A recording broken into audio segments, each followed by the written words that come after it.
Police report a major drug haul this week. Our top story in the Barbados Today afternoon news for Thursday, August 10.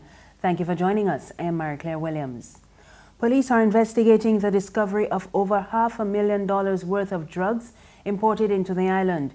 The latest bust was on Tuesday when members of the drug squad and the Customs Enforcement Division of the Customs Department seized 82.5 pounds of cannabis valued at $300,000. They also held 4.5 kilos of cocaine valued at $225,000 from a Mong cargo imported into the country. Trade unions and the business community are expressing optimism about tomorrow's meeting of the social partnership.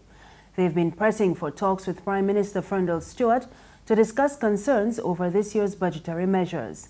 Back in May, Finance Minister Chris Sinclair announced an increase in the National Social Responsibility Levy, the introduction of a 2% levy on foreign exchange transactions, among austerity measures to get the economy back on track.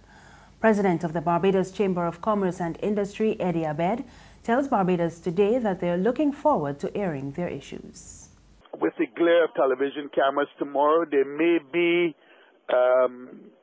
some sense of being professional and considering that the audience is more than those in the room, that individuals may want to take the opportunity to speak to wider Barbados. But generally speaking, we are in support of the meeting. We are very anxious to have the meeting, and most importantly, we're optimistic that if not results will come tomorrow, that absolutely everyone would have had the opportunity to air their concerns and work towards the results in the next coming weeks. And I do say weeks versus months.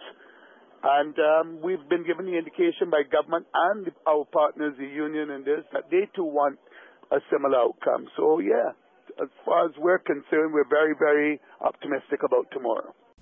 Prime Minister Freundel Stuart has said that the talks will be televised, but the head of the Private Sector Association, Charles Herbert, has some reservations about that decision. We are being told that the whole thing is going to be televised live. We are not sure that that creates the most conducive environment for the discussions that we're hoping to have, but the government is insisting that it be televised, and we are not in a position to object. We are not afraid of anything that we will say in public, and therefore, we're not making a big issue of it. But we're not convinced that it is the most constructive way to hold these discussions. And President of the National Union of Public Workers, Akani McDowell, shares the same view, but he says he is ready for the talks. The union's position, I guess, my position is that we will defend our position anywhere in any form.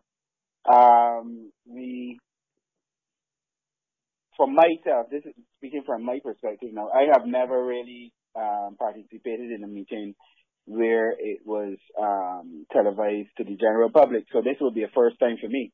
But my position is simply going to the meeting and making sure that I defend the position of the public servant to the best of my ability.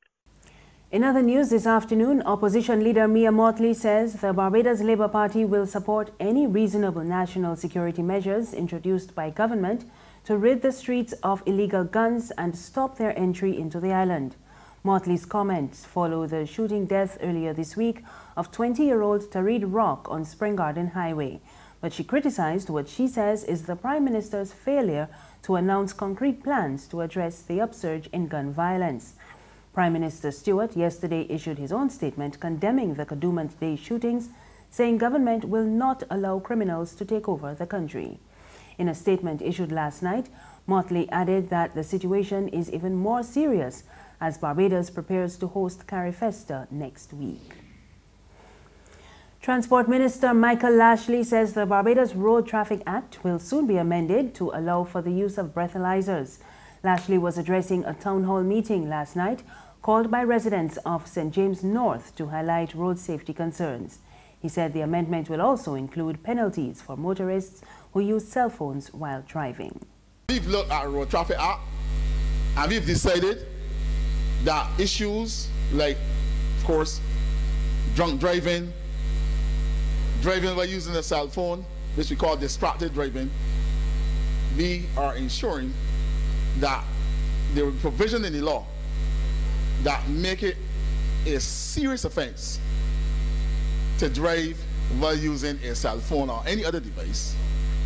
Also too, we've also placed in that Road Traffic Act, the amendments, a provision for the use of breathalyzer by the Royal Barbados Police Force. That is indeed be dealing frontally with drunk driving and driving under any other influences.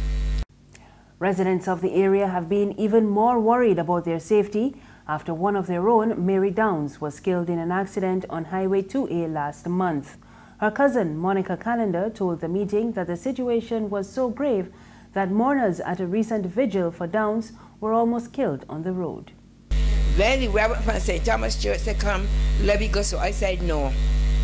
We could just cross the road here and walk on the sidewalk instead of waiting to cross out here. Out here is too wide. And nearly for as long as we didn't here, we couldn't get across the road. The Reverend tell everybody that got the cell phones with lights, turn them on, stay up and hold them up, do everything. She's a witness. And you know, nothing ain't coming left now, right ain't stopping. At one time, a person started, I didn't know if it's a man or a woman, because we trying to get across.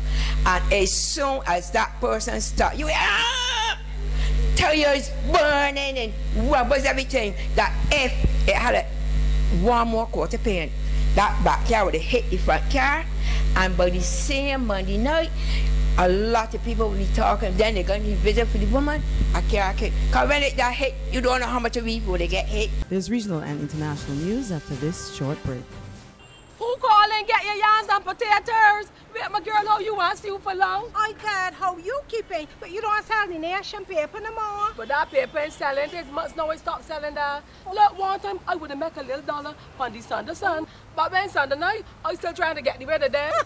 Well, you know you can't call that the Sunday sun no more. You're going to call that Sunset News. Because at no time that news stale. People complain that them ain't got nothing in it to read, and the price keep going up all the time. A woman abused me so sick the other day, telling me that she does read Barbados Today online for free. I can't take that abusing soul, so I switched to my potatoes and yams. Well, let me tell you, if pork selling, you got to raise pigs. How much for the yams? Oh, 75 cents a pound. Well, that's cheaper than that stale news. Give me... How much you want? A pound. Only a pound? Anyhow, these eating real good. Let me wrap them up for you. Come. The Barbados Today, news you can trust.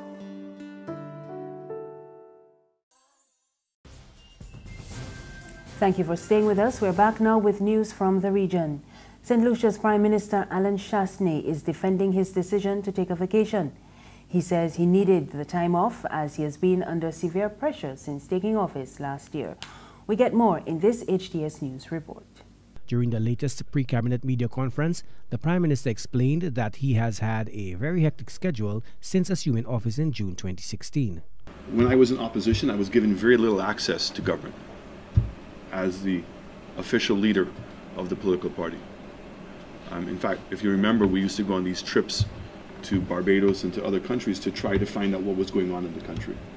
And so the idea that all of a sudden you're elected and by the following morning you're sworn in as Prime Minister, and literally the country has not had a cabinet for a period of time, means there's a lot of catching up you have to do.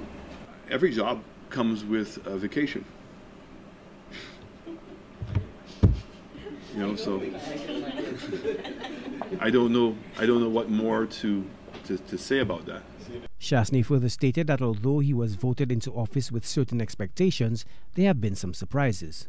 The debt situation in the country, the recurrent deficit was huge. The fact that the amount of debt financing, but more importantly, turning over our debt was also a huge burden. So we went to work. I could have easily decided to do a new budget. We decided not to waste the time with the new budget and to focus on our overall budget. And we've been very busy. And finally, several countries in Europe have been warned that eggs contaminated with an insecticide may have entered their borders.